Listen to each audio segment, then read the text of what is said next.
¿Sabe cuál es la importancia de iniciar el proceso de recertificación para los profesionales de la salud? Sabemos que la medicina es una profesión en constante evolución y cambio. Por eso es esencial que nos mantengamos actualizados y en constante aprendizaje para brindar el mejor cuidado posible a nuestros pacientes. La recertificación es un proceso que nos permite demostrar que seguimos siendo competentes y capaces de brindar atención médica de calidad. Además, es una forma de garantizar la seguridad de nuestros pacientes y de proteger nuestra propia práctica médica. En Colombia, la recertificación se lleva a cabo a través de diferentes entidades que son las agremiaciones científicas, junto con el Consejo Colombiano de Acreditación y Recertificación Médica, CAMEC.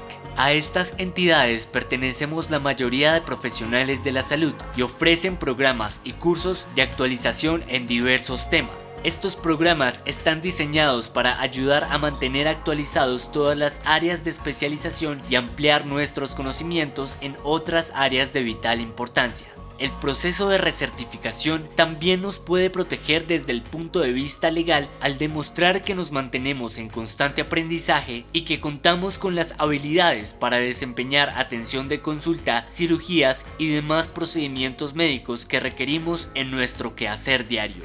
Esto hace que nuestros pacientes se sientan más seguros y que les estamos brindando la mejor atención posible.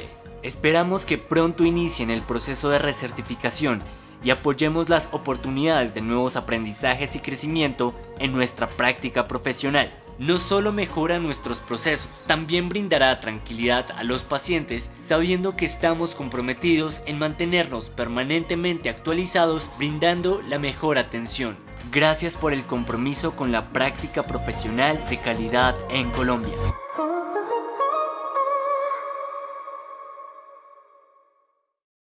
Muy buenas noches a todos. Muchísimas gracias por la asistencia esta noche. Contamos con unos temas y unos speakers de alta experiencia que nos van a compartir unos temas muy valiosos. Hoy es la última actividad que realizamos académica en el año desde la Asociación Colombiana de Medicina Física y Rehabilitación, que como bien saben, en estos últimos módulos hemos compartido con la Sociedad Científica Latinoamericana de Rehabilitación. Ha sido una experiencia muy valiosa, muy fructífera. Hemos tenido la oportunidad de encontrarnos alrededor de diferentes temas, los países de SOSILAR y los demás países de América Latina. Es algo muy enriquecedor poder trabajar de la mano y la idea es poder seguir haciéndolo. No olviden que el próximo año la Asociación Colombiana de Medicina Física y Rehabilitación tendrá nuevamente Summit, que vamos a ir a las ciudades, a las regiones, potenciando nuestros capítulos y nuestros grupos. Tenemos el Congreso Latinoamericano de Rehabilitación del 12 al 14 de abril en Brasil. Tenemos actividad de curso de sillas de ruedas acá en Colombia. Tenemos el curso de lectura crítica que haremos desde nuestro grupo de investigación. También tendremos actividades de la revista, es decir, tendremos un año muy valioso en el cual vamos a seguir trabajando de la mano. Muchas gracias a los líderes, a los asistentes, a todas las personas que nos colaboraron, a la parte logística, a Erika, a la junta directiva, todos los que lo han hecho posible. De verdad que ha sido muy exitoso. Yo estaba haciendo la cuenta y aproximadamente desde nuestro Congreso de Barranquilla hasta la fecha de hoy nos vamos acercando ya a los 6.000 asistentes virtuales a eventos de la asociación y a 4.000 presenciales, contando nuestro Congreso ISPRM, nuestros congresos nacionales, Summit, etcétera. Entonces es realmente enriquecedor, hemos crecido en capítulos, en grupos, importante el comité de bioética, se ha potenciado la revista. Bueno, estamos trabajando y los resultados se están viendo. Muchísimas gracias a todos nuevamente y los dejo ahora con nuestra presidenta, la doctora Verónica Mataza. Bienvenida, Verónica. Muchas gracias por el acompañamiento de Sosilar y muchísimas gracias. Esperamos seguir contando contigo. Bueno. Gracias a la Asociación Colombiana, gracias a ti, Anderson. Y la verdad que el crecimiento que ha tenido la asociación los últimos años y sobre todo este último tiempo y el orgullo enorme del congreso que se ha organizado en Cartagena para todos los latinoamericanos es realmente para aplaudir de pie. Así que gracias nuevamente por invitarnos a sumarnos a este cronograma de actividades que han desarrollado, que es impecable. Recién hablábamos en el off de las actividades para planificar para el año que viene, y tiene que ver también con estas cuestiones de que uno la pasa bien, de que el intercambio nos nutre a todos, que nos sirve a todos, que realmente se ve la participación de personas de todas partes de Latinoamérica, incluso por fuera de Latinoamérica, y eso es valiosísimo. Recordar el congreso que se va a hacer en abril en Brasil, que va a ser el tercero SOSILAR, y que es el latinoamericano, en el que esperamos que puedan concurrir la mayor parte de las personas que estén interesadas en la especialidad. Así que muchísimas gracias nuevamente, gracias a toda la comisión directiva de SOSILAR, porque acompaña a la Asociación Colombiana en todo esto, y en el desarrollo y en la participación. Gracias. Gracias, Vero, y muchas gracias a toda SOSILAR. Seguiremos trabajando de la mano. Y bueno, qué mejor manera de dar cierre a nuestras actividades académicas que con el acompañamiento de la Asociación Internacional de Medicina Física y Rehabilitación a través de su presidenta Francesca Gimigliano, quien nos ha enviado un saludo muy bonito, es muy valioso, y SPRM también valora nuestro trabajo en conjunto en Latinoamérica y en Colombia. Agradecemos también a ellos, a sus diferentes comités, a todo el acompañamiento que nos han hecho.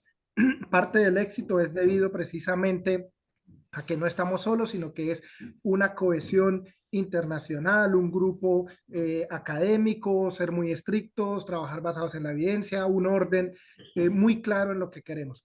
Entonces les compartimos en este momento. Erika, ¿nos ayudas por favor con el saludo de nuestra presidenta?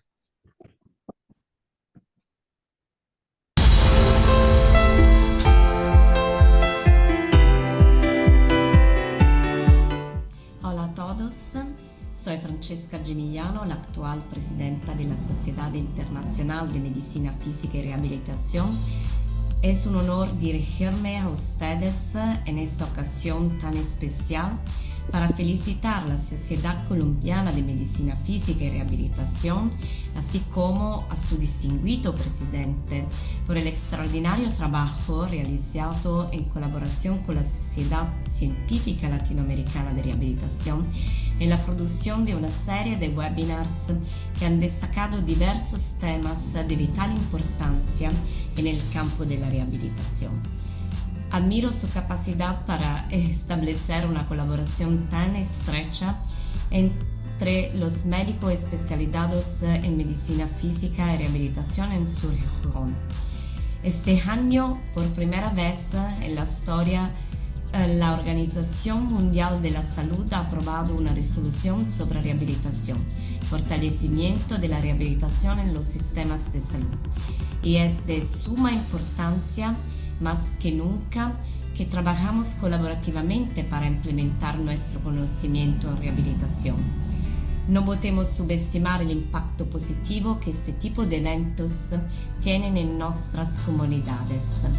La formación continua y el intercambio de conocimientos son pilares fundamentales para mejorar la calidad de vida de las personas que requieren servicios de rehabilitación. La labor que han desempeñado contribuye significativamente a este noble propósito. En nombre de la Sociedad Internacional de Medicina Física y Rehabilitación, quiero expresar mi más sincero reconocimiento y gratitud por el esfuerzo y la dedicación demostrados, los logros alcanzados por la Sociedad Colombiana de Medicina Física y Rehabilitación en colaboración con la Sociedad Científica de Rehabilitación Latinoamericana son un verdadero ejemplo a seguir para toda la comunidad internacional de especialistas en rehabilitación. Sigamos trabajando juntos para promover la excelencia en la práctica clínica, la investigación y la educación en medicina física y rehabilitación. Felicidades nuevamente por este gran logro y por el impacto positivo que han tenido en la comunidad médica y sobre todo en las vidas de aquellos a quienes dedicamos nuestro compromiso diario. Muchas gracias y enhorabuena por este magnífico trabajo que sigan los éxitos y los avances en pro de la rehabilitación en América Latina y en todo el mundo. Muchas gracias.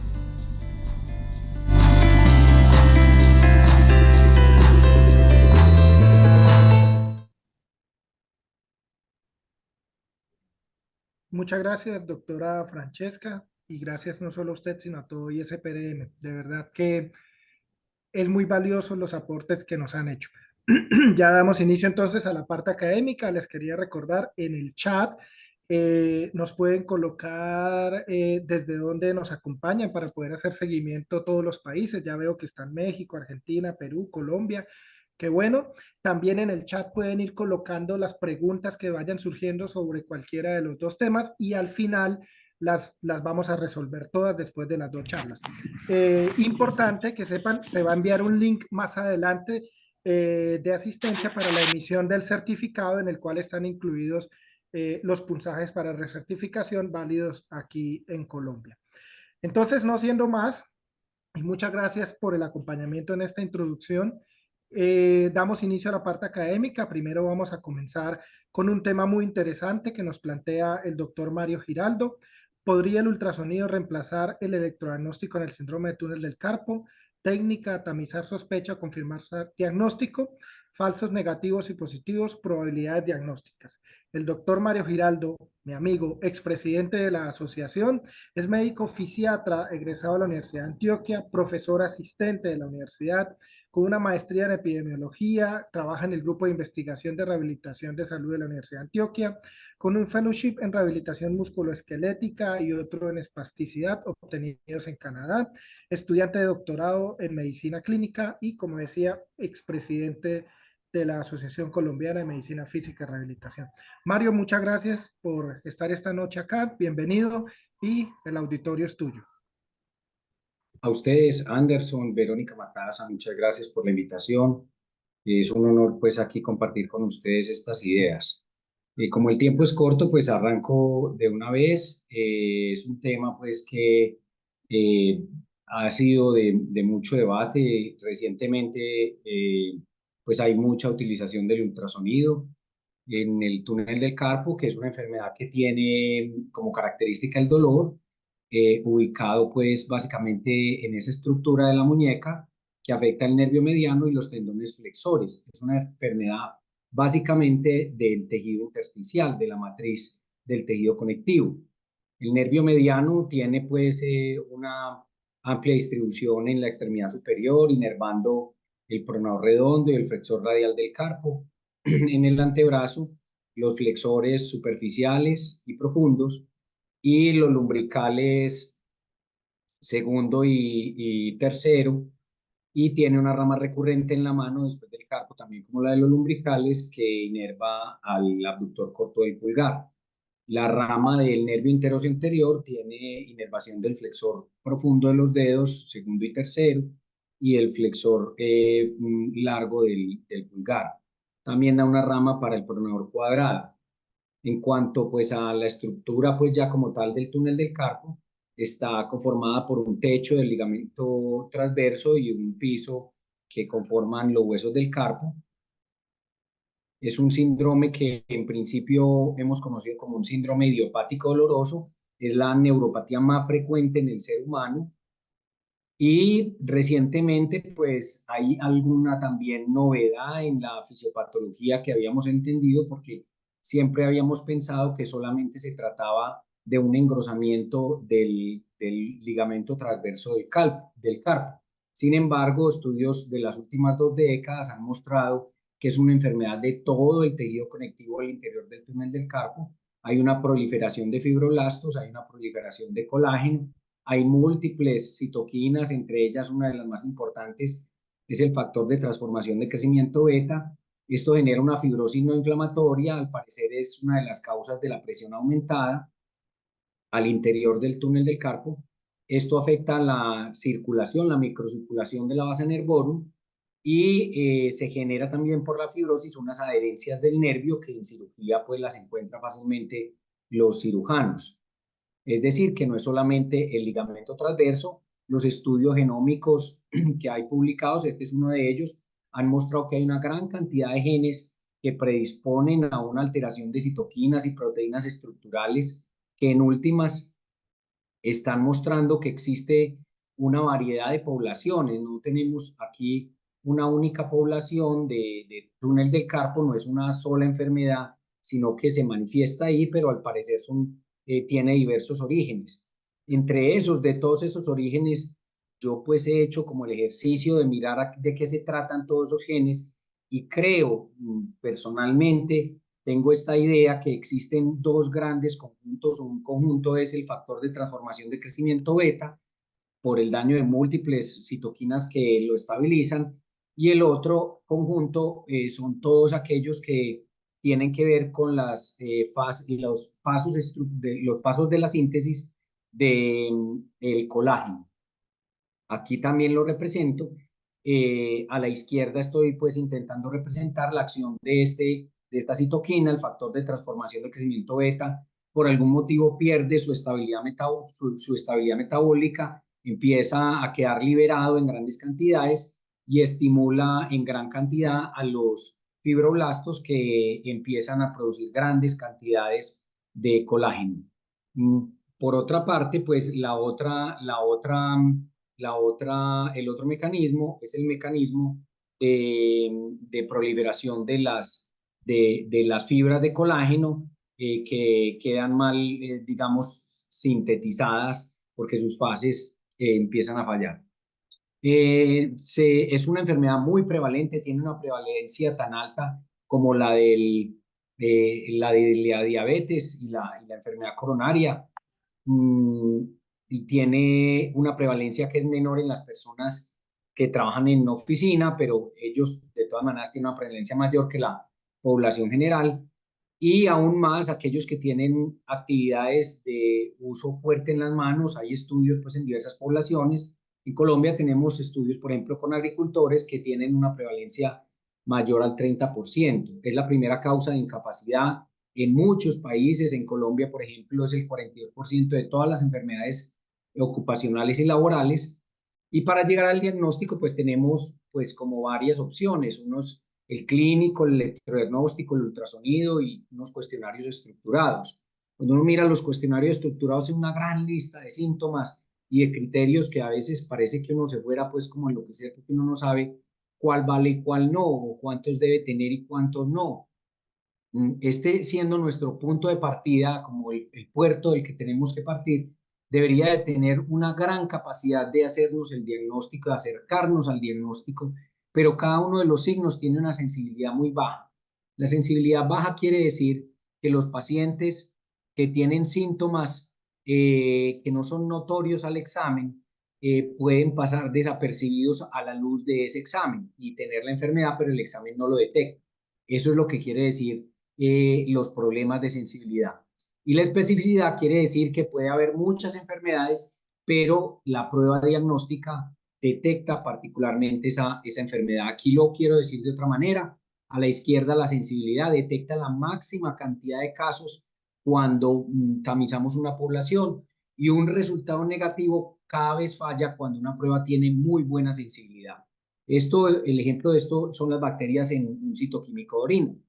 Y cuando hablamos de especificidad, el resultado positivo no corresponde a otros diagnósticos, es decir, corresponde a la enfermedad que estamos buscando.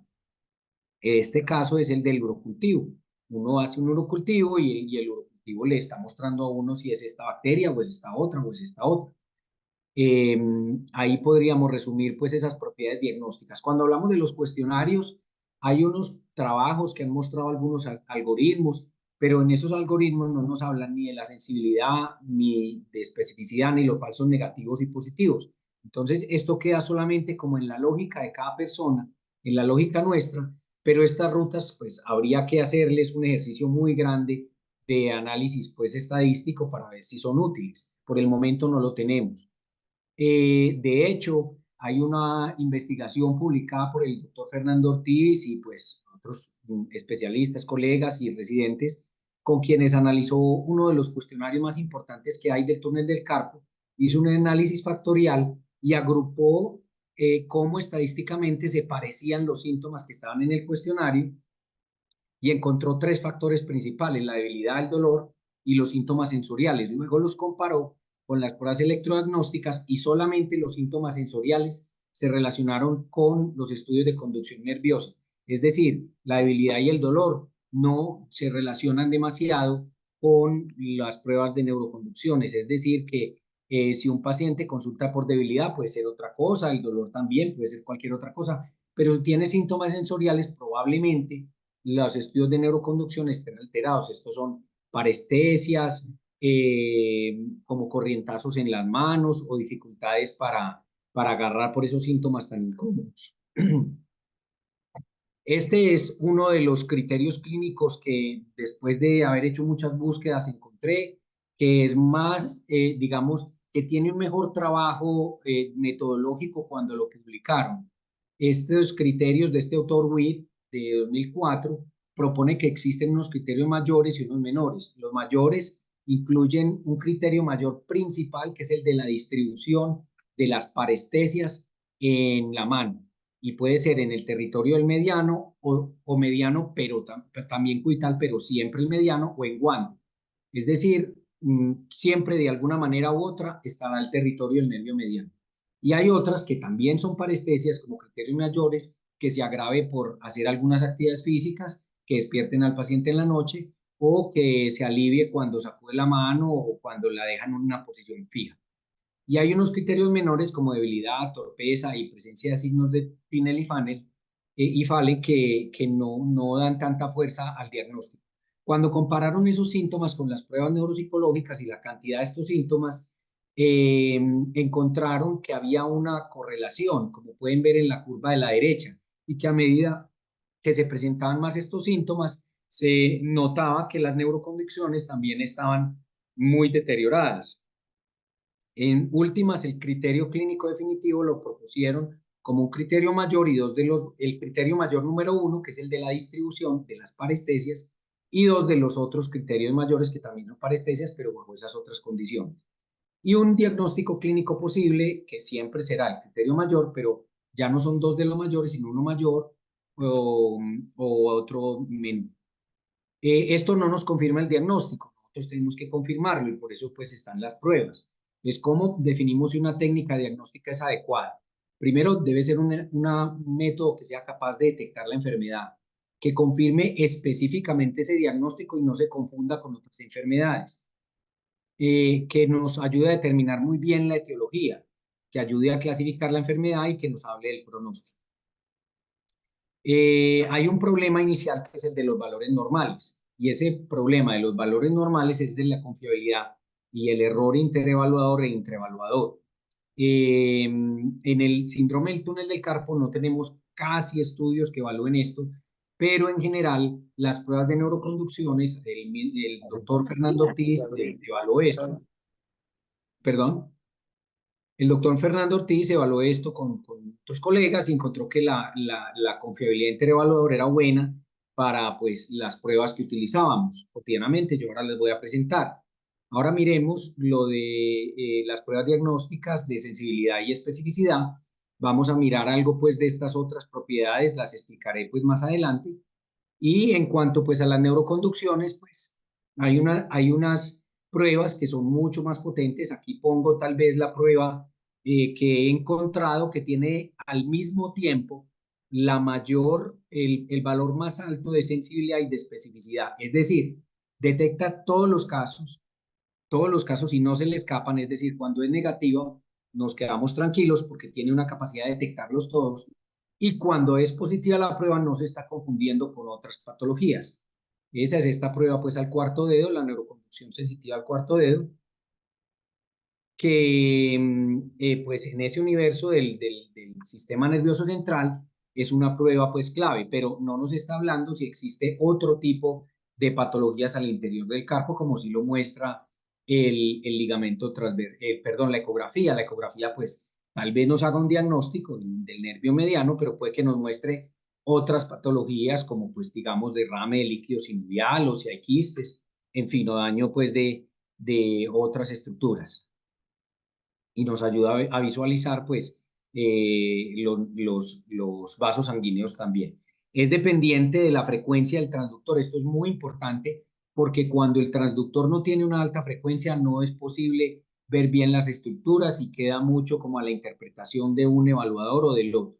Los valores normales ha sido difícil definirlo, pero pues en ese trabajo pues se ha ido pues avanzando poco a poco con la ecografía.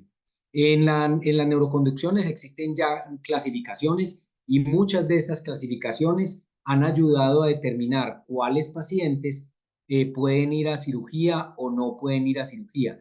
En general, los pacientes que ya presentan alteraciones de las conducciones motoras son aquellos pacientes que mejor responden a la cirugía.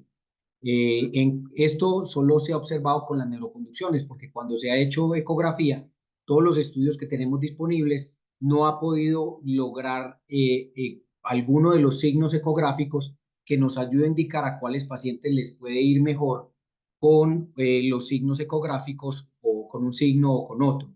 Tampoco ha podido hacer este tipo de ejercicio la ecografía de mostrar un grado pues como de progresión de la enfermedad. Simplemente nos deja en dos niveles, está enfermo o no está enfermo, pero no, la ecografía todavía no, por los estudios que tenemos disponibles, no ha logrado mostrarnos este grado de progresión. En cuanto pues a los criterios internacionales que debemos seguir, están los de la Asociación Americana de Medicina Electrodiagnóstica y Neuromuscular.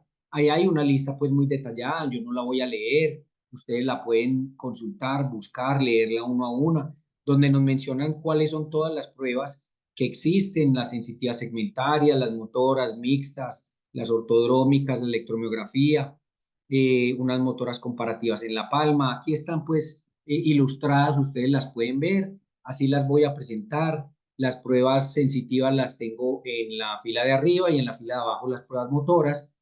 Está la comparación al cuarto dedo entre el nervio ulnar y el nervio mediano. Hay una comparativa al primero o al segundo dedo que se hace con un estímulo en la muñeca, después se hace el estímulo en la palma y se toma una diferencia entre esos dos tiempos. Se demora pues la onda en aparecer, una diferencia entre las dos latencias. También se puede hacer eso mismo, pero comparando la conducción en el dedo pulgar o haciendo pues unas pruebas ortodrómicas. Se cree que estas también responden a una respuesta a las fibras sensitivas, dado el tamaño que tienen los potenciales, pero se estimulan en la palma y se hace una captura de la señal en la muñeca. En cuanto a las motoras, hay una prueba motora, pues la clásica, que es en el abductor corto del pulgar, y una comparativa entre el mediano y el ulnar, captando en el lumbrical para el mediano y en el interóseo para el nervio mediano, y se comparan los tiempos.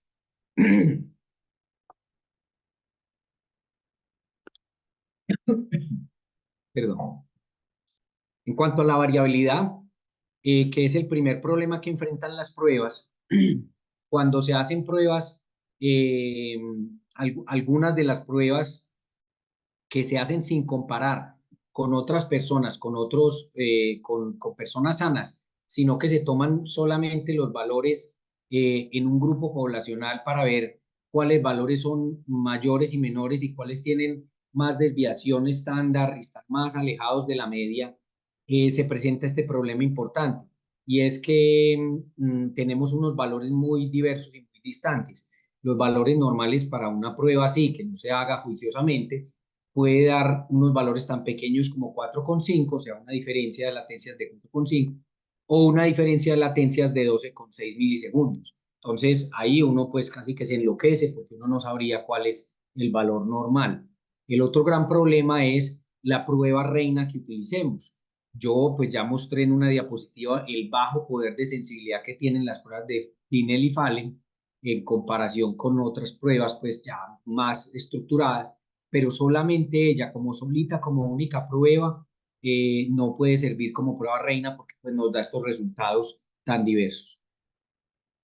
Es necesario entonces tener unos criterios clínicos muy completos, pues para si lo queremos utilizar como una prueba reina, que son los criterios clínicos que se utilizaron para uno de los estudios electrodiagnósticos, o tener una de las mismas pruebas más fuertes que tengamos diagnósticas para poder comparar la nueva prueba que queramos hacer.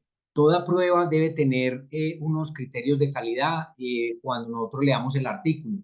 esos resultados y esos valores que nosotros tengamos deben venir de un estudio prospectivo. Los criterios clínicos deben ser independientes del electrodiagnóstico, o sea, deben ser unos criterios clínicos estructurados y los estamos usando para seleccionar los pacientes, para excluir bien a los pacientes y para utilizar esos criterios que ya, como ya mostré, son los criterios que mejor se han relacionado con la enfermedad.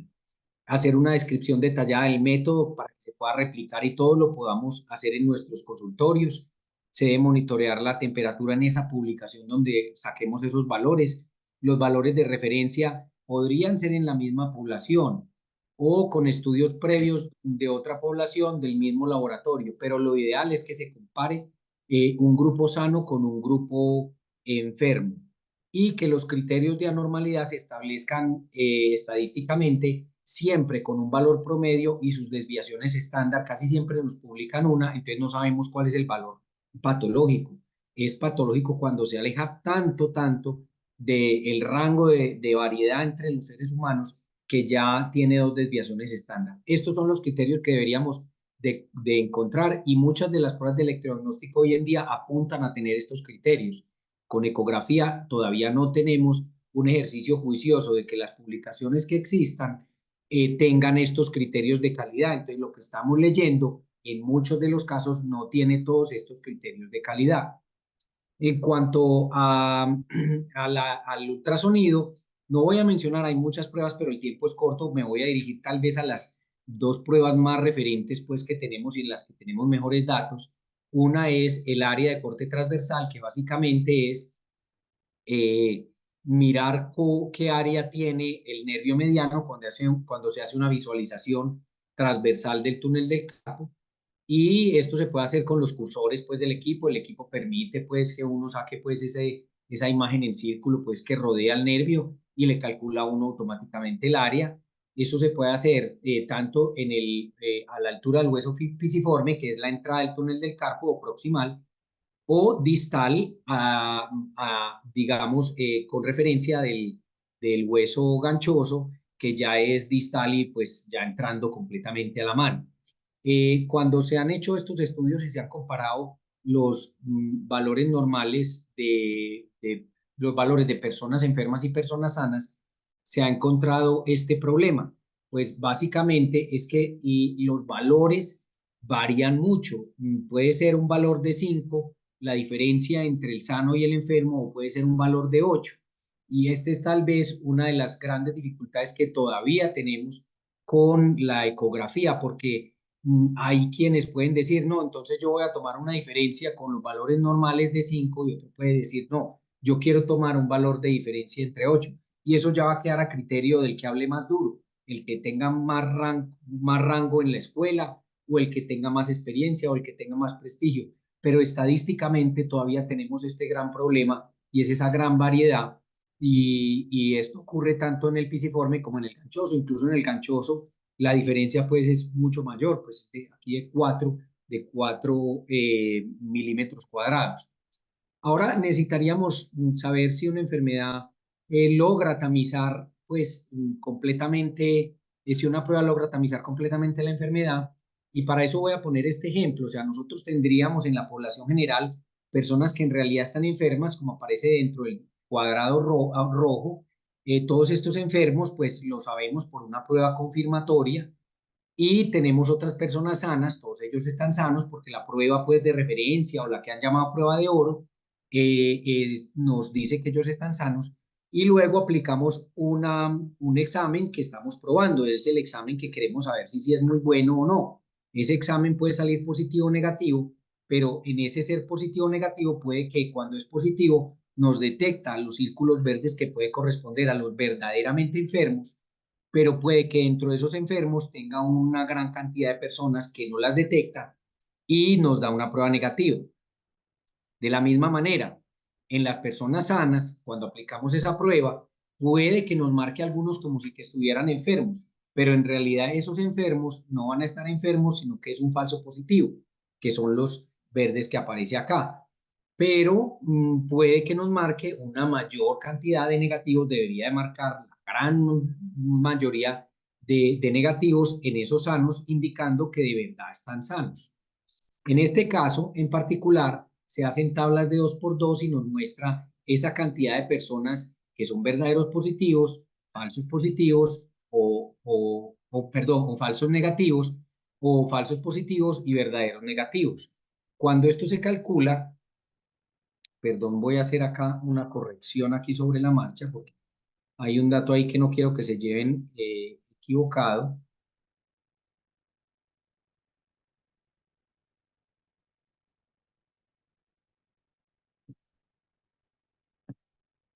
Creo que ya lo corregí. Me detecta entonces estos falsos y verdaderos, positivos y negativos, y a partir de ahí se calcula la sensibilidad. La sensibilidad corresponde a los verdaderos positivos sobre la cantidad de verdaderos enfermos, y la especificidad se calcula como los verdaderos negativos sobre la cantidad de todos los enfermos que nos marcó pues la prueba de uno.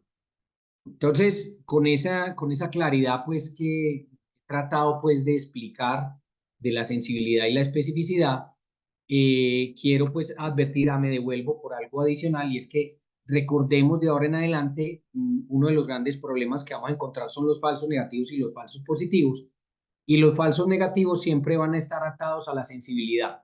Entonces, cada vez que hable de sensibilidad, el valor restante de la sensibilidad es el que completa la unidad o el 100% son los falsos negativos. En cuanto a la especificidad, está atada fuertemente a los falsos positivos y el valor que nos queda faltando para completar el 100% son los falsos positivos. Entremos ya un poquito pues en detalle en estos criterios que tenemos publicados, y para la prueba pues comparativa de un solo dedo, la sensibilidad de esta prueba electrodiagnóstica en el dedo índice es muy baja, es decir, tenemos casi un 30% de falsos negativos. Aunque la prueba salga positiva, que nos va a dejar muy tranquilos porque los falsos positivos van a ser pocos, cuando la prueba sale negativa se nos pueden estar quedando muchos pacientes enfermos sin detectar.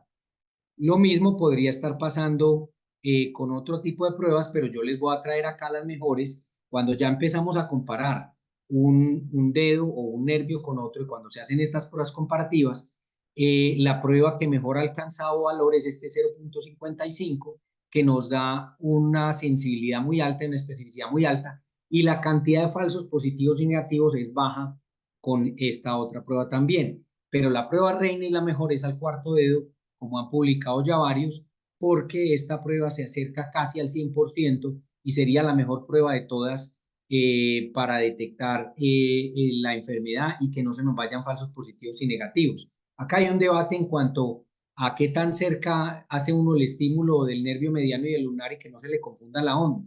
Pero aquí pues habría que tener unas pruebas pues como de calidad y hacer, digamos, un estímulo que esté más distante, más hacia el lado radial y otro más hacia el lado lunar para cada uno de los nervios.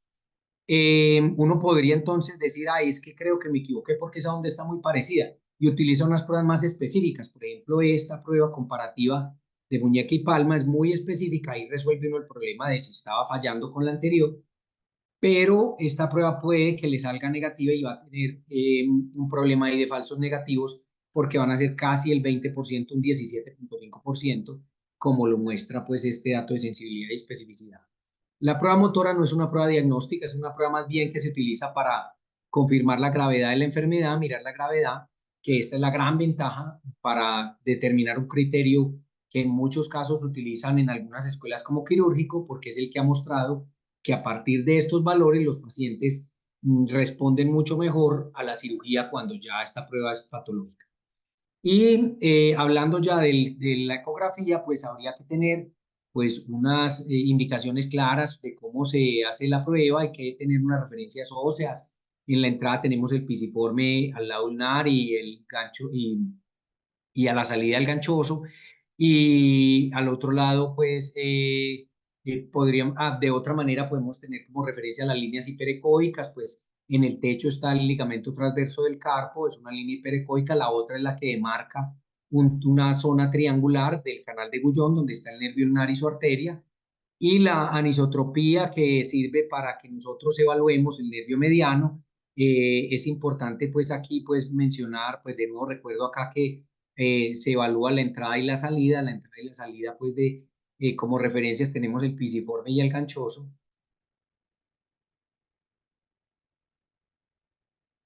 Y la anisotropía se refiere pues a la inclinación, dejamos quieto pues donde está el curso, la sonda de ecografía, pero debemos inclinarlo, pues digamos, por decirlo así, inclinarlo con unos grados a un lado, con otros grados a otro. Y como pueden ver, en una de las inclinaciones tenemos unos tendones que se ven hiperecoicos, pero en la esquina opuesta vemos esos tendones ya oscuros hipoecoicos.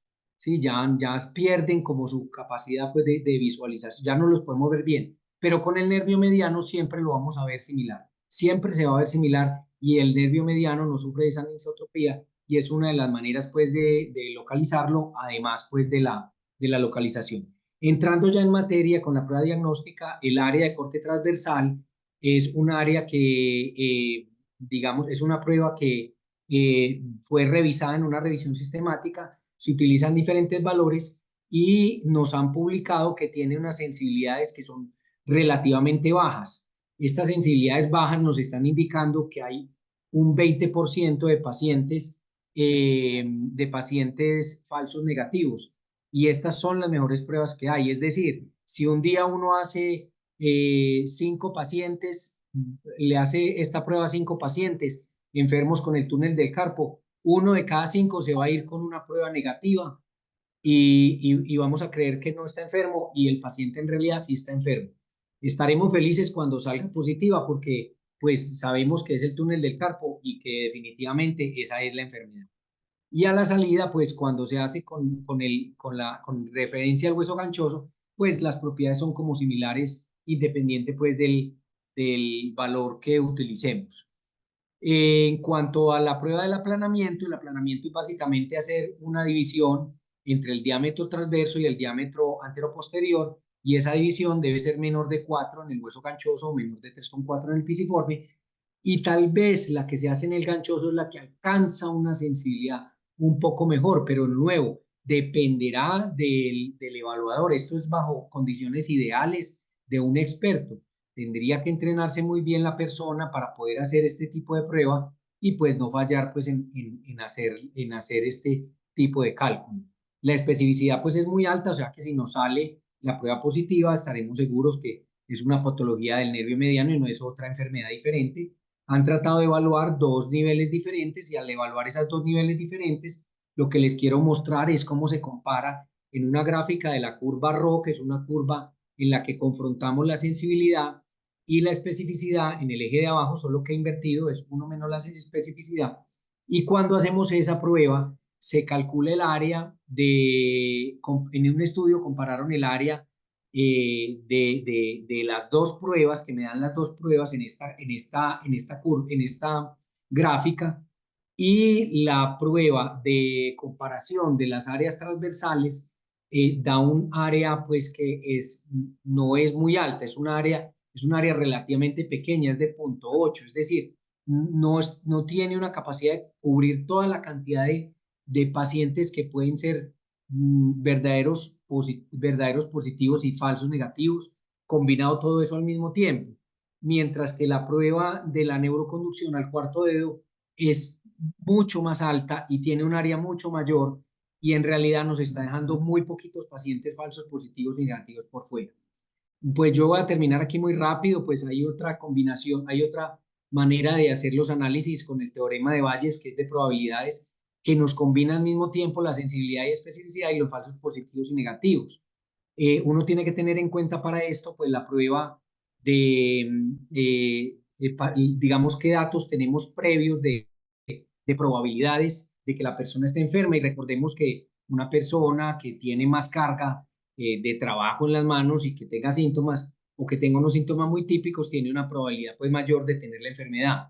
Cuando nosotros tenemos a esa persona, pues digamos que hagamos unos cálculos de prevalencia, de un examen clínico juicioso, con unos criterios clínicos juiciosos, y digamos que creemos que sí la tiene y nuestra creencia es que es un 60%, y aplicamos esta prueba del cuarto dedo.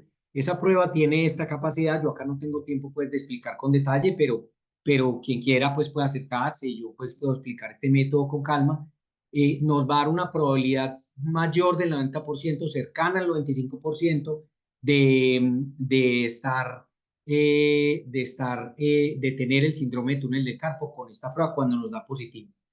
Si la prueba nos da negativa, la probabilidad de que tenga la enfermedad, esta persona que creemos clínicamente, estamos ya casi, pues estamos un poco seguros de que sí tiene la enfermedad, pero salió negativa, queda una probabilidad del 10% de que de todas maneras sí tenga túnel del carpo. Entonces, es todavía baja. Nosotros aquí ya tomamos una decisión y decimos, bueno, yo creo que es muy bajito ese 10%, volvámoslo a ver dentro de un mes, o yo me quedo casi seguro, o si el paciente pues tiene ya síntomas muy típicos, probablemente esto nos dé un valor mucho más bajo. ¿Qué pasa con el ultrasonido? Cuando eso pasa con el ultrasonido, pues si la prueba da positiva, pues nos va a dar cerca al 90%, no va a estar cercano al 95%, sino al 90%, va a ser un poco más bajo, o sea, estamos casi seguros de todas maneras. El problema surge es cuando la prueba negativa, y este es el problema del ultrasonido, es cuando la prueba negativa, que nos da una probabilidad cercana al 20% de tener todavía la enfermedad. Es decir, yo le digo al paciente, usted no tiene la enfermedad porque le hice una ecografía que me dio negativa, váyase para la casa tranquilo, y el paciente tiene síntomas. Existe una probabilidad del 20%, o sea, 1 de cada 5 pacientes, lo mismo, vuelve y juega, 1 de cada 5 pacientes se nos puede estar yendo para la casa con la enfermedad y un examen negativo. Y pues por último, pues recordar la gran dificultad pues que hay del valor pronóstico, pues esto pues ya lo expliqué, no lo voy a mencionar con más detalle, y esto pues era todo lo que quería traerles como hoy. Ya ustedes pues sacarán sus conclusiones de qué prueba utilizar. Pues nosotros aquí en Colombia estamos empezando pues a utilizar de pronto como orientación el ultrasonido, pero pues yo creo que el electrodiagnóstico lo hemos utilizado en toda Latinoamérica por décadas, y pues quién sabe, en algún momento llegará el tiempo en el que el ultrasonido pues tenga alguna utilidad. Por el momento el ultrasonido nos puede ayudar demasiado, como nos muestran, no tengo tiempo de mostrarlo acá, pero de una gran cantidad de patologías que pueden estar mostrando que tal vez no es idiopático, sino que existe algo compresivo ahí que podemos visualizar. Muchísimas gracias. Mario, muchísimas gracias a ti. Excelente tema, muy útil en nuestra práctica diaria. Y como decías, hacia allá se orienta el diagnóstico del síndrome de túnel del carpo en la interacción entre los diferentes tipos de pruebas. De nuevo, muchas gracias, y muchas gracias por compartirnos la experiencia que has tenido en tus diferentes procesos académicos. Seguimos con el programa. Damos la bienvenida al doctor Juan Manuel Guzmán, que nos va a hablar de reinervación de nervios periféricos en una paciente trasplantada de miembros torácicos, evolución electromiográfica. El doctor nos acompaña desde México, es especialista en medicina física, rehabilitación, electrodiagnóstico de la Universidad de Minnesota, de la UNAM, con mención honorífica, posgrado en dolor musculoesquelético, ha estado en los grupos académicos de ISPRM, de la Asociación Americana de Medicina Física y Rehabilitación, presidente vitalicio de la Asociación de la Sociedad Mexicana, expresidente del Congreso Mundial ISPRM realizado en México, expresidente de Socilar, y becado en Tokio, Japón, al igual que en la Universidad de Minnesota por su práctica clínica. Bienvenido, doctor, muchas gracias por acompañarnos. Es suyo el escenario. Muchas gracias, principalmente primero a las damas, a la doctora Verónica Mataza de Argentina, presidenta actual de la Sociedad Científica Latinoamericana de Rehabilitación, al doctor Anderson Rosso, también excelente amigo, presidente actual de la Asociación Colombiana de Medicina Física y Rehabilitación, y es un gusto participar de manera conjunta con Mario Giraldo. También agradezco la invitación de Enrique Esteves para la organización de este evento. Bueno, la plática en realidad, si la enfocamos solamente a la reinervación, serían unas cuantas gráficas, de tal manera que para entrar en contexto, voy a presentarle algo relacionado. ¿Se está viendo la pantalla? Perdón. ¿Se está viendo la presentación? Sí, señor, se ve en las diapositivas. No sé si quieras ponerlo en modo presentación. Excelente, ahí está. Entonces, titulé esta charla Evolución electromiográfica en la reinervación de nervios periféricos, en el primer paciente trasplantado de miembros torácicos desarticulado de hombro exitoso en el mundo, porque en realidad así fue, lo hicimos en octubre del 2015.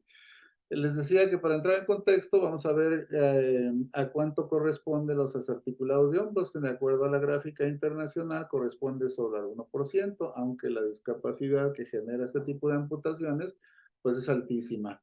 Y para recordar algunos datos de la clasificación topográfica de Schwartz, corresponde a una desarticulación de hombro en el derecho y a una amputación a nivel de tercio medio de húmero en el izquierdo.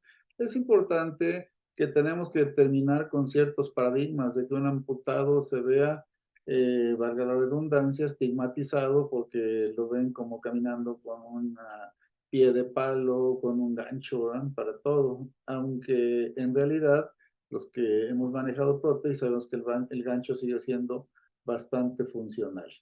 Tampoco tenemos que exagerar y pensar que una persona amputada, el médico de rehabilitación, el fisiatra, lo va a hacer un hombre biónico o una mujer biónica.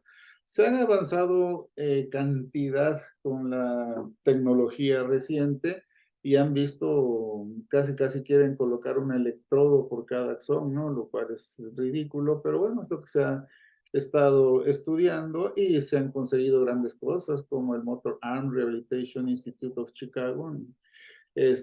También hemos visto la evolución excelente, exitosa de los chavitos cuando los niños cuando los empiezan a entrenar desde temprana edad. Se han diseñado prótesis para deportistas, por ejemplo en esta mano, ¿verdad? Que esta prótesis que está tomando el balón, el tirador con arco, seguramente todos vimos en las Olimpiadas a Pistorius, ¿verdad? Y corriendo. También se han hecho para todos los medios, ¿no? Como patinaje sobre hielo, para buceo, incluso en los concursos de los Misses, también aquí vemos las que tienen una prótesis y pueden concursar. En México también hemos avanzado en ese aspecto. En cuanto a las prótesis mioeléctricas, un grupo de ingenieros desarrolló esta prótesis. Vean nada más la finura con la cual les pueden hacer la pinza o incluso jugar ajedrez, ¿no? Vean nada más. Esta prótesis mioeléctrica fue diseñada en México y se ganó el primer lugar en Arabia Saudita en el concurso de emprendedores, entonces son de mucha calidad. Tuve el honor de ser sus asesores y con el cual se ganó el primer premio, ¿verdad? Primer lugar. O también las que no tienen posibilidades de tener este tipo de avances, pues vemos que ellas se tienen que arreglar por sí mismas para poder pasar la vida sin ningún tipo de prótesis, solamente entrenándose con su capacidad funcional. O algunas veces somos tan ingeniosos que, por ejemplo, aquí a uno le faltan las manos, a otro le faltan los pies, pues ahí entre los dos se ponen de acuerdo para poder hacer equipo. Entrando en materia, vamos a hablar de Max. Es un paciente que tuvimos la oportunidad de atender. En octubre se realizó el trasplante bilateral. El primero fue el desarticulado de hombro y les mencioné al principio, ha sido el primer paciente con trasplante de una articulación de hombro y el izquierdo a nivel de tercio medio de brazo, exitoso en el mundo. Ya lleva 8 años con este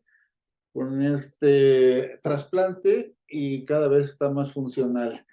La historia es que cuando nos llegó el paciente, ya nosotros estábamos atendiendo un paciente amputado con antebrazos, y estaba con una evolución satisfactoria, vio la entrevista en televisión Max, y él solicitó entrar al programa de trasplantes, cumplió los criterios de inclusión, se le hicieron todos los estudios, obviamente también los estudios de electromiografía. Entonces en este estudio, mire, para que vean, lo hicimos en octubre del 2012, quiere decir que desde antes nosotros ya estábamos programando ver a qué nivel estaba la funcionalidad de los nervios periféricos y de entonces ya hicimos el plan con el cirujano, el doctor Martín Iglesias, quien es el capitán del equipo. Déjenme decirles que este éxito es un equipo de más de 60 médicos personal licenciatura en terapia física, ocupacional, psicólogos, psiquiatras, inmunólogos. Es un equipo enorme el que tiene para que participar en este tipo de eventos. Esto no es un triunfo de una sola persona. Esta es una labor de equipo, ¿no? Entonces, esto fue lo que hicimos, ¿no? Al estudiar. Vimos cuál era el nivel de lesión de los nervios periféricos para que los cirujanos supieran en dónde tenían que hacer las neurografias o los injertos. Vamos a hablar un poquito de las propiedades del nervio periférico para que me explique mejor cómo fueron dándose estos resultados. Todos sabemos que la neurona motora periférica tiene dos características: la conducción eléctrica. Aquí tienen que ver las células de Schwann. Aquí está la célula de Schwann. Entre cada célula de Schwann hay un nodo de Ranvier. Aquí se genera el estímulo. Y esto nos va a valer podemos valorar la conducción con los estudios de latencias sensoriales y motoras. Y el otro es la nutrición de la fibra muscular, que se da a través del flujo axoplásmico, y que esta propiedad se estudia con el electrodo de aguja de electromiografía, ¿no? Entonces aquí podemos ver las dos propiedades del nervio periférico, y obviamente tenemos que conocer también los grados de lesión. Las dos clasificaciones que se conocen ampliamente son la de Sedom, que la diseñó en 1943, donde los clasifica en neuropraxias, enormesis y neurosmesis. A su vez, Sunderland en 1951 los definió en 5 grados: neuropraxias, enormesis, grado 3 cuando está afectado el endoneuro, se conserva solo epineuro, grado 4, y el grado 5 la neurosmesis. Más adelante, en el 88, Mackinson y Dellon hicieron un análisis de esto también y le agregaron un 6º grado, que es cuando se trata de una lesión mixta o cuando hay un neuroma en continuidad, ¿no? Bueno, para hablar de neurografía tenemos que recordar algunos de los pioneros que iniciaron, no de manera reciente, sino ya tiene algún tiempo. Probablemente ustedes han escuchado hablar del doctor Ferrara, que fue un italiano, nació en Milán, y en 1609 fue el que hizo la primera neurografía. Lo característico de él, que además de trabajar con la bata de médico, era peluquero, así se acostumbraba en ese tiempo. Entonces empezó a hacer los primeros injertos de nervio periférico. Más adelante, Mitchell continuó con los estudios de neurografía, y fue el doctor Tinel, que diseñó el famoso signo de Tinel, quien continuó con estas prácticas ya de manera más avanzada, y cuando empezaba a utilizarse las lupas, el doctor Swing fue el que hizo una neurografía muy característica. Y más adelante Sedom, el de la clasificación, en los 60 más o menos, fue cuando encontró excelentes resultados con las neurografias. Y también Winderful fue el que continuó con estas prácticas. Actualmente, pues hay muchos médicos que se dedican, sobre todo los cirujanos de mano acá. Esta foto la coloco aquí porque el doctor que está aquí, entre Max, que es el paciente que estamos viendo, y Gabriel, que fue el paciente que se trasplantó a nivel de antebrazos, es el capitán del equipo, él es el cirujano en jefe, y un servidor, me tocó hacer el seguimiento de los estudios de electromiografía, de neuroconducción y sobre todo el proceso de rehabilitación. Aquí nos reunimos para festejar uno de los aniversarios, tanto de Gabriel como de Max, exitoso. Como ven, aquí ya están brindando con su tequilita en la mano, quiere decir que están bastante funcionales. Cuando repasamos la historia, yo me acuerdo que nos mencionaban que lo primero que se veía en una neurografía era una latencia sensorial, después la latencia motora, y después ya veíamos la actividad muscular. Bueno, pues este paradigma se rompió porque nosotros, a los 3 meses que estábamos esperando encontrar la latencia sensorial, como lo mencionaba la historia, pues no encontramos nada. Y entonces fue hasta los 9 meses cuando encontramos la primera latencia sensorial del nervio mediano y la primera latencia sensorial del nervio ulnar. Y el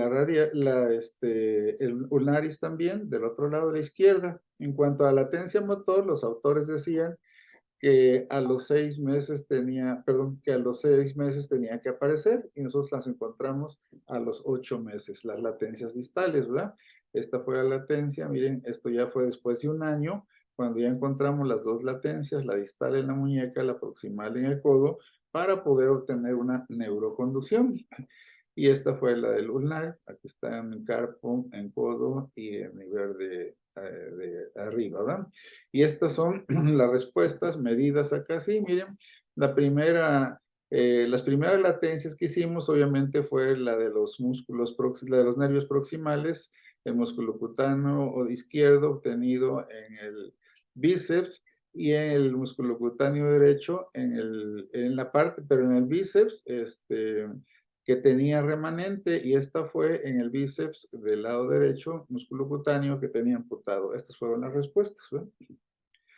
Entonces, estas son las primeras velocidades que empezamos a obtener ya con unas latencias más nítidas, ¿verdad? Entonces, la velocidad de conducción en ese tiempo en el motor izquierdo fue 17.9 y en el derecho 38.5. Entonces, lo primero que encontramos, que pensábamos que era reclutamiento de unidades motoras, pero no nos satisfizo porque no se veían totalmente completas, ¿verdad? Sino fue, ven, a pesar de que está muy rápido, alcanzamos a ver de que apenas se ve como esbozo, pero que se puede confundir con interferencia. Sin embargo, fue más adelante cuando nosotros ya empezamos a encontrar el primer reclutamiento de las unidades motoras, como alcanzan a ver acá, ¿verdad? Esto fue el primer hallazgo electromiográfico que nosotros encontramos positivo de que ya estaba funcionando la neurografia, ¿verdad? Esto lo encontramos a los 3 meses en los músculos proximales, perdón, de hombro. Entonces, como les decía, se rompieron muchos paradigmas. Primero, lo que se encuentra son el reclutamiento de las unidades motores, después la latencia motora y después la latencia sensorial. Entonces, es muy interesante este caso. Miren, aquí encontramos, cuando empezamos a encontrar esta latencia sensorial, en este caso del mediano, pues casi dábamos de brincos, ¿no? Que ya estaba bien, aunque ya los músculos estaban funcionando. Y también, miren, esto ya fue 3 años después, seguía viendo datos de inestabilidad de membrana, ondas positivas, y ya estaba reclutando mucho más unidades motoras. Y esto lo comparábamos obviamente con los datos clínicos para ver la funcionalidad del paciente. Vean acá, aquí estamos viendo, ¿verdad? ¿Cuántas libras puede jalar? Ahí nos emocionábamos todos y aquí el puño, ¿cuánto está?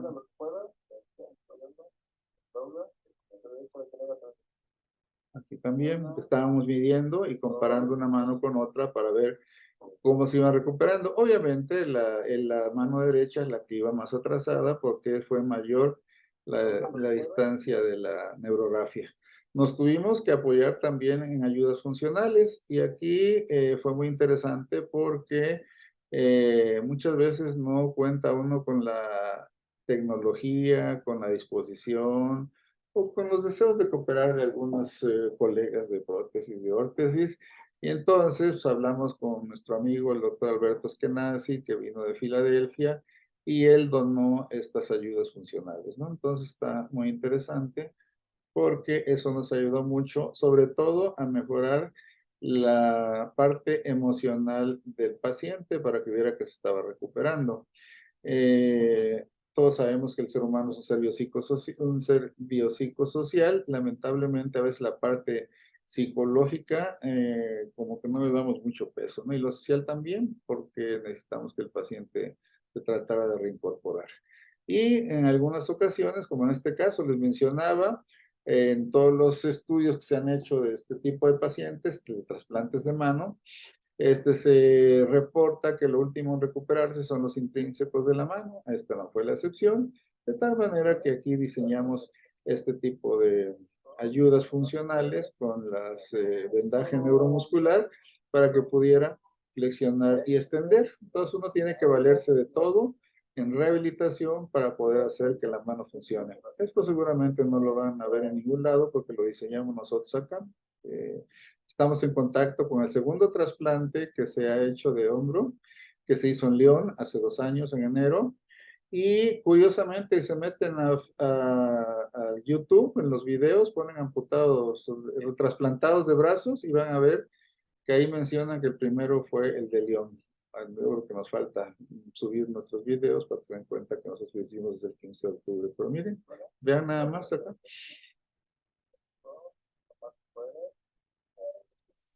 Ok, y obviamente seguimos con las ayudas.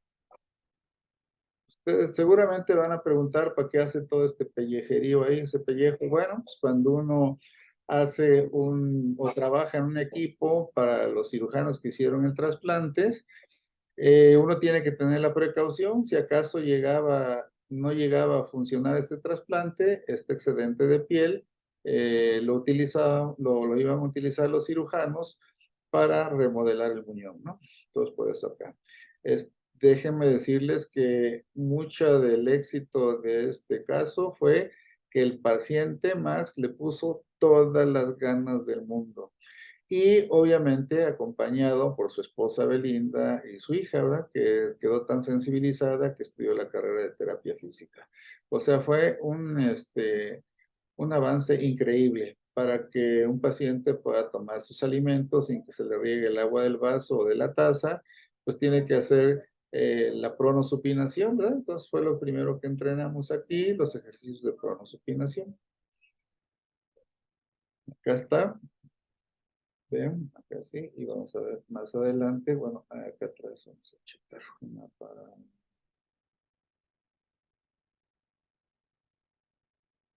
Vean ahí todo el avance que tiene, obviamente el izquierdo es que tiene más funcionalidad porque les decía, la neurografía fue más corta que la otra.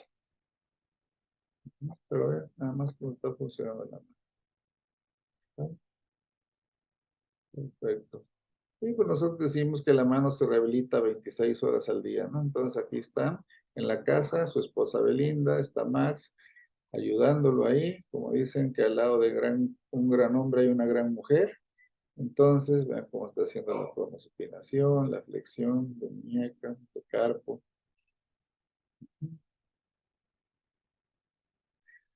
En el norte de la República México se acostumbra, como en Argentina, que hacen los asados, hacemos la carne asada y para que resbale la acompañamos de una rica cerveza o un sabroso vino tinto, pues aquí yo ya las cervezas, con una prótesis probablemente no hubiera podido cargar porque se le despega la prótesis, no aguanta el peso. Entonces aquí ya estaba integrados actividades. Y algo muy interesante, imagínense, para poder nadar, el grado de funcionalidad que tiene que tener ese hombro, ¿no? Pues aquí lo están viendo, ¿no? Entonces, cuando vimos este video, dijimos, pues ya le hicimos, ¿no? Bueno, empezando por el paciente.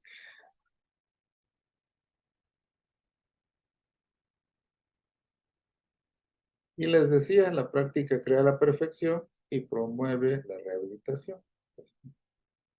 Vean nada más. ¿Qué tal? Vean la cara de felicidad de Max, ¿eh?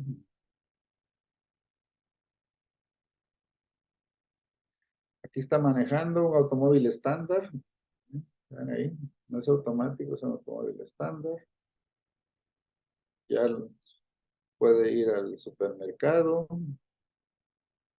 Y si le toca el día de que no circula, como es en Colombia, pico placa, o no me acuerdo cómo le llaman en Colombia este programa, puede ir en bicicleta también, ¿no? Ahí está. ¿Qué les parece?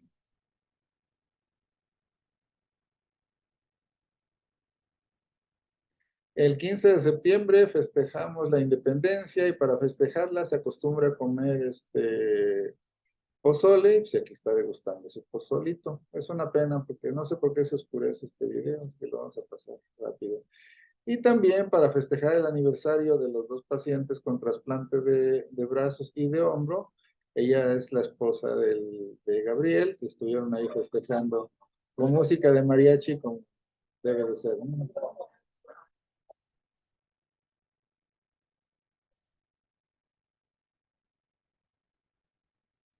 O sea, todas las actividades de la vida diaria tratamos de adoptarlas.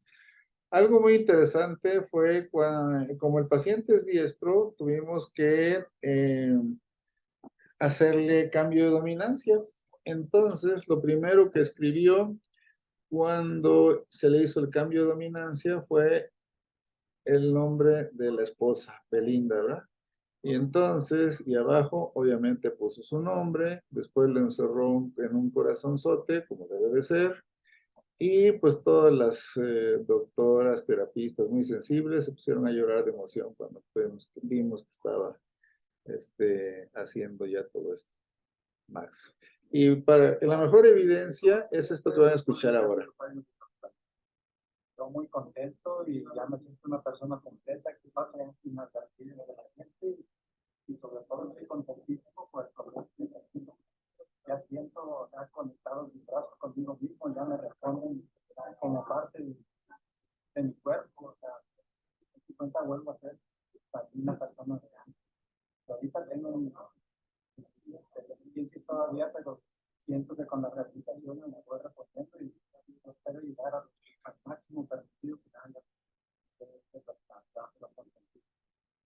Si comparas el resultado del trasplante de brazos con la prótesis que una persona usaste, ¿cómo lo podrías calificar? Pues, inclusive no lo podría calificar porque no tiene comparación. La prótesis, yo después de que me iba a meter a bañar y todo seguía siendo de la misma persona amputada. Y ahorita estoy completo, inclusive ya las manos me sirven para apoyarme en el baño, poder hacer física. Me siento totalmente completo ya como yo estaba. La relación con tu esposa, con tu familia, ¿qué tanto ha cambiado? Pues bastante, porque ahorita ya conmigo, con ellos todo el tiempo, ya ando con ellos para todos lados, ha mejorado bastante la relación. ¿Sientes cuando tocan, sientes los abrazos? Lo más importante que ya siento el calor de ellos, siento los abrazos, siento cuando me agarran la mano, o sea, es algo que yo no lo puedo creer todavía, a pesar de que ya que no lo estamos diciendo de este milagro. Gracias, hermano. Bueno, fue la mejor evidencia escuchar el testimonial del paciente. Y solamente ya para despedirme, les recuerdo que la rehabilitación es la medicina de la función de acuerdo a la Organización Mundial de la Salud. Si tienen alguna duda, pregunta, comentario, reproche o invitación, no importa de qué país sea, yo voy hasta allá. Estos son mis datos. Yo siempre contesto mis correos, no importa la hora, es 2, 3 de la mañana, pero las contestamos. Quien quiera hacer alguna pregunta, tiene alguna duda, algún comentario, algún reproche, estamos a sus órdenes. Bueno, pues con esto termino mi presentación de que considero que fue un éxito más en la rehabilitación, y con esto cumplimos los objetivos de Socilar, que es difundir todo lo científico que hacemos de manera increíble en Latinoamérica y proyectarla a todo el mundo. Así es que gracias, Anderson, gracias, Vero, gracias, Enrique, por compartir, gracias, Enrique, y gracias, Mario, por compartir aquí este evento. Muchísimas gracias, doctor Juan Manuel, por los aportes que nos hace. Es de recordar que en estos días recientes despedimos al doctor Avelino Esteves, expresidente de la Asociación Colombiana de Medicina Física y Rehabilitación, padre del doctor Enrique Esteves, una persona de nuestros pioneros en el país y a quien estaremos eternamente agradecidos. Un mensaje de fortaleza nuevamente para su familia, para su hijo, nuestro amigo. Empezamos entonces ahora la discusión académica. Voy a darle la palabra a la doctora Lucelena Lugo. Doctora, buenas noches. Usted pidió la palabra, bienvenida. Y bueno, qué chévere verla, profe, y compártanos sus opiniones. Bueno, en primer lugar, felicitar a los dos expositores porque muy buenas ambas conferencias. Muchas gracias, Juan Manuel, por esa experiencia tan increíble.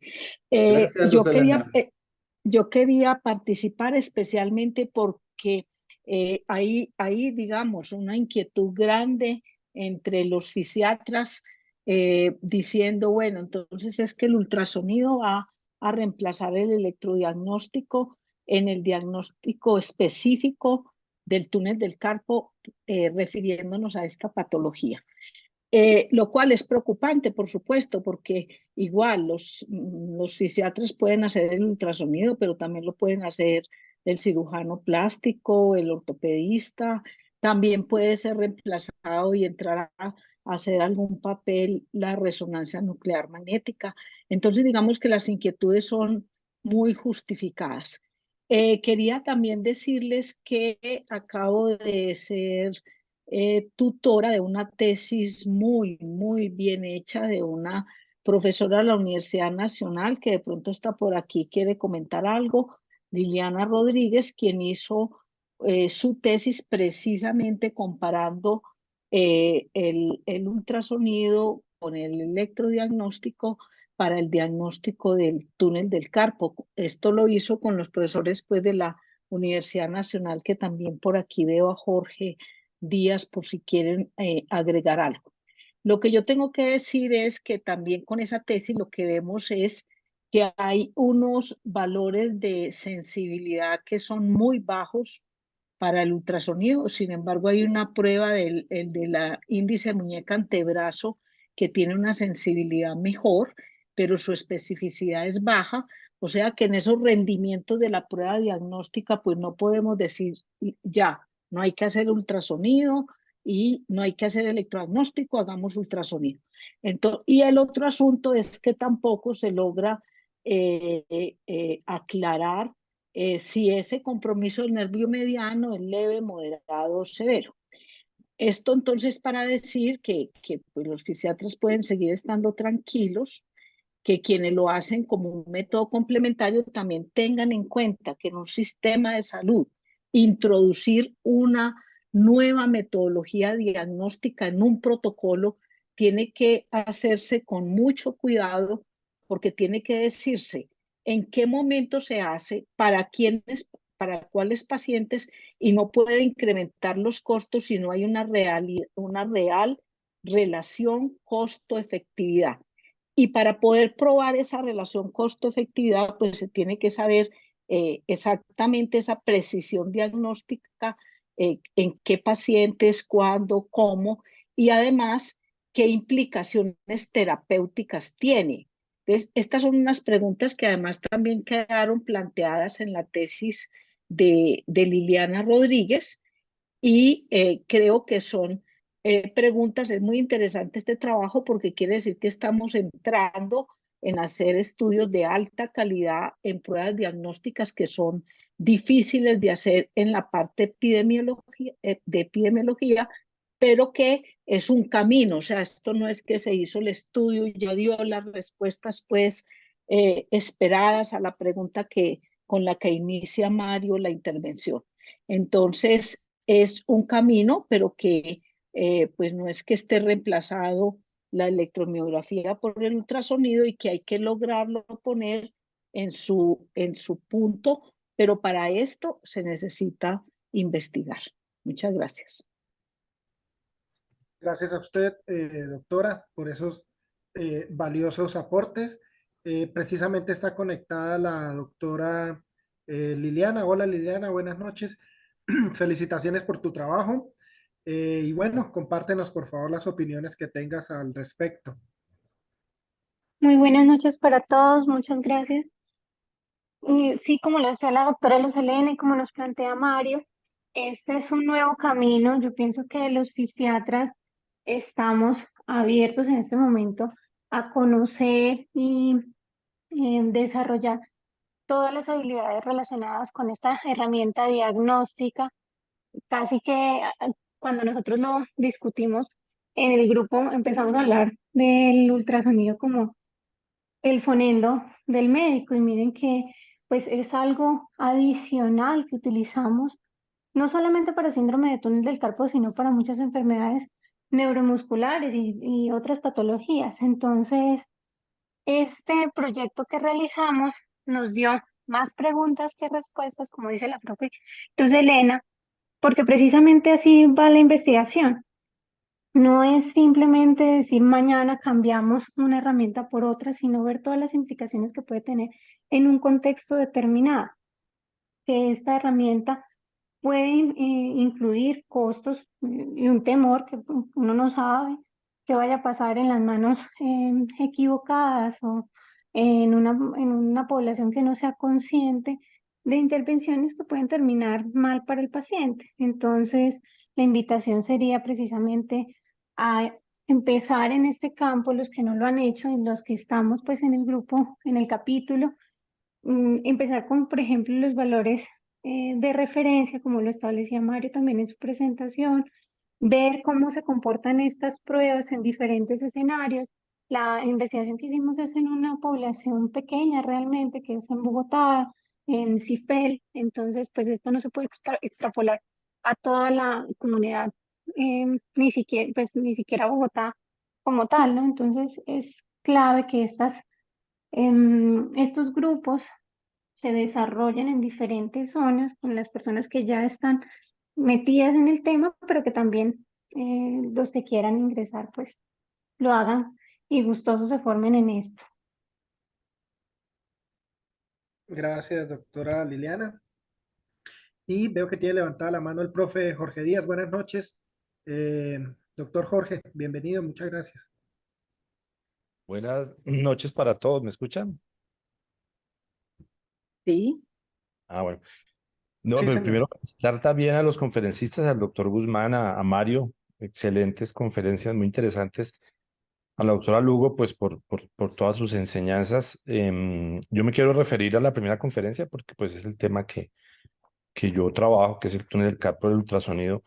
Yo quiero pues dar mi opinión en varios aspectos. En primer lugar, para mí, en lo personal, no debemos olvidar que el diagnóstico del síndrome del túnel del carpo es clínico, ¿cierto? Cualquier prueba, bien sea el electrodiagnóstico o el ultrasonido, nos van a aportar información muy importante y muy diferente. Pero el diagnóstico del túnel del carpo no podemos perder de vista que es clínico. Mire que si uno sigue con rigor los criterios que nos mostraba Mario en la publicación de músculo y nervio de 2004, la de WIT, se puede llegar al diagnóstico y se llega al diagnóstico del síndrome del túnel del carpo con esos criterios mayores y menores que ahí se muestran. Por otro lado, cada prueba que uno utiliza de ayuda diagnóstica, como su nombre lo indica, le va a aportar cosas diferentes. La neuroconducción, por supuesto, que es aún hoy en día la prueba que me aporta más información específicamente para mí sobre la severidad del compromiso, la gravedad del compromiso. La electromiografía de aguja, por otra parte, me aporta otra información también muy valiosa, también sobre el compromiso axonal. Me ayuda a descartar diagnósticos diferenciales, radiculopatías, plexopatías, en fin, otro tipo de cosas. Y el ultrasonido viene a ser para mí una tercera herramienta que me va a aportar también información muy importante, especialmente en cuanto a la estructura hoy en día. Entonces, repito, el diagnóstico es clínico y estas tres pruebas me van a aportar cosas diferentes y muy útiles. Frente a la pregunta del título de la conferencia, que si lo va a reemplazar, si lo reemplaza hoy en día, yo pienso que no, pero principalmente, bajo mi punto de vista, por lo que el ultrasonido, como bien explicaron, aún, ojo la palabra, aún no ha podido establecer severidad del compromiso, ¿cierto? Pero mire que hay muchísimos grupos trabajando en muchas partes del mundo, no solo con el ultrasonido que mencionaron acá, sino con otras técnicas un poquito más avanzadas, como por ejemplo la elastografía cuantitativa, ¿cierto? Como bien decía Luz Helena, el índice muñeca-antebrazo tiene un rendimiento mayor. Entonces yo, en lo que no estoy de acuerdo con Luz Helena es cuando dice que los fisiatras no debemos preocuparnos. No, yo creo que sí. Yo creo que si los fisiatras sí nos debemos preocupar, debemos estudiar ultrasonido, debemos incorporarlo, porque esto está avanzando muy rápido. Y bueno, 2023 puede que no lo esté reemplazando, pero no olvidemos que el ultrasonido es preferido por los pacientes, obviamente, porque no duele. Es una prueba que es más rápida, es una prueba que realmente es más económica. La curva de aprendizaje para medir el CSA de un nervio puede ser de 1 hora. Eso está demostrado que médicos residentes o médicos no radiólogos, no fisiatras, no neurólogos, se entrenan muy rápidamente en medir un CSA. En cambio, ¿cuál es la curva de aprendizaje para hacer un estudio electrodiagnóstico bien hecho?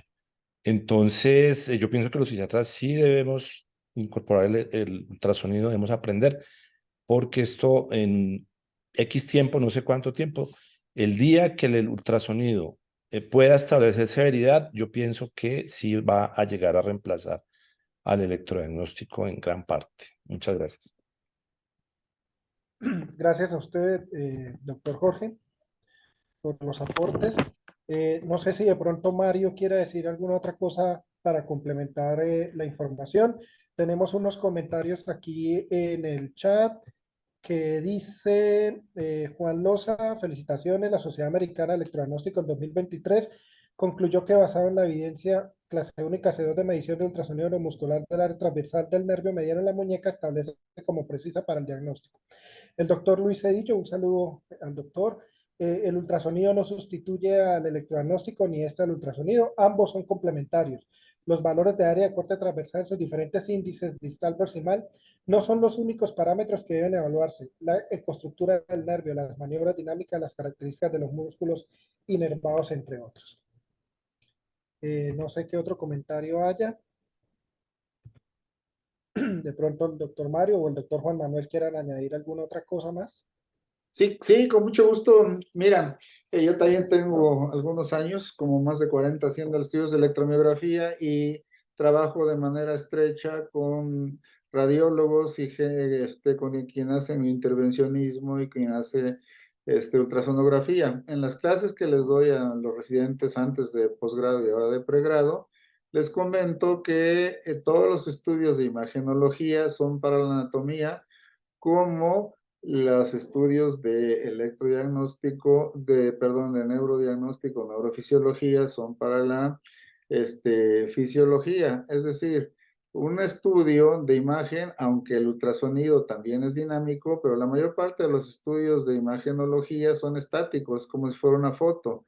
En cambio, los estudios de neurofisiología es un video, nos está bien permitiendo ver cómo está conduciendo el impulso nervioso a través del nervio periférico. Me gustaron los comentarios tanto de Jorge como de Luz Helena porque nos ubican bastante en cuál es la función del médico fisiatra, del médico especialista en rehabilitación, porque para hacer una valoración integral, primero tenemos que empezar por los datos clínicos y los demás estudios son auxiliares de diagnóstico.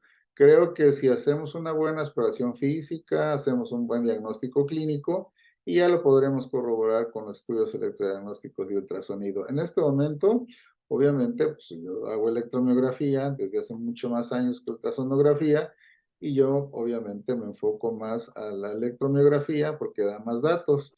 En la clínica de mano, con las que trabajamos en forma conjunta, con los cirujanos de mano, cirujanos del nervio periférico, le dan mucho más